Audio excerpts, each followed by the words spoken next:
versenyeket csináltunk az idei évben, szakmailag jó kihívások voltak, és az volt talán az egyik legnagyobb. Most jó pár éven minden második évben van lehetőségünk ILKA Európa kupát csinálni, de ennyi versenyző még sohasem volt, tehát ennyi nevezünk soha nem volt. Remélem ez azért van, mert az eddigiek jól sikerültek. Magyarország egy stabil állomása az EURILKA Európa Kupa sorozatának most már közel 15 éve, és mindig nagy várakozással készülünk arra, hogy ide érkezzen a sorozat, és a megbízható szervezőink biztosítsák itt a környezetet a versenyzőknek.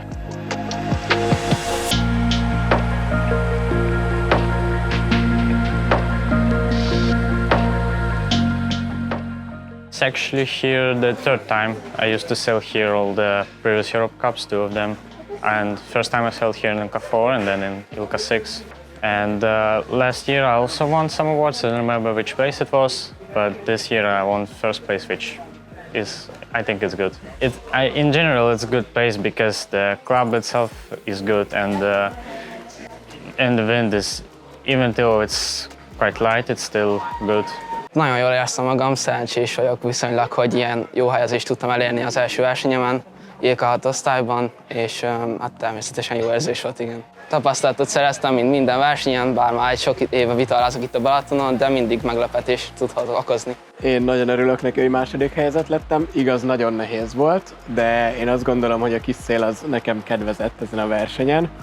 Bár az utolsó nap örültem volna, ha még talán lett volna egy futam, megpróbáltam volna kicsit közelebb kerülni az elsőhöz, de hát így sikerült.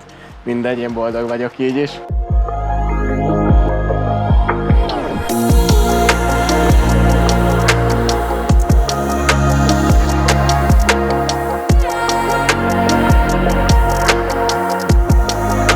Nakra 15 hajóosztályban versenyzem, most másodikak lettünk. Mindenképpen a világbajnoki 9. helyünk, arra nagyon büszkék vagyunk, illetve az, hogy megnyertük az országos bajnokságot. A következő évre még Nakra 15-ben tervezünk versenyezni, és még jobb nemzetközi eredményeket elérni.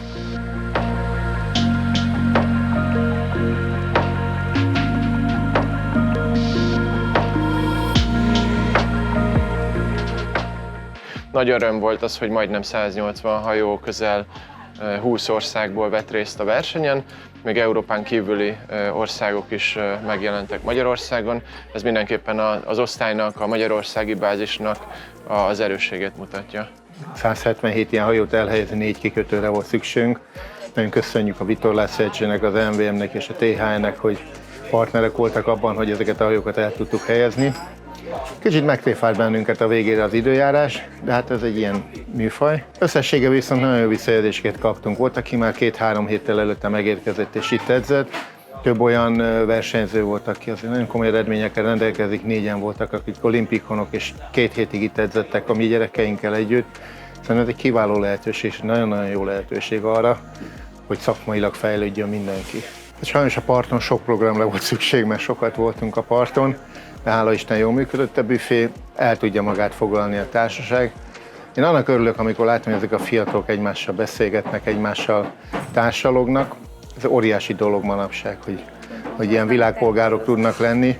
Volt, aki pingpongozott, volt, aki csocsózott, volt, aki egyszerűen csak beszélgetett. Unatkozó gyereket és fiatalt nem láttam, ez a lényeg.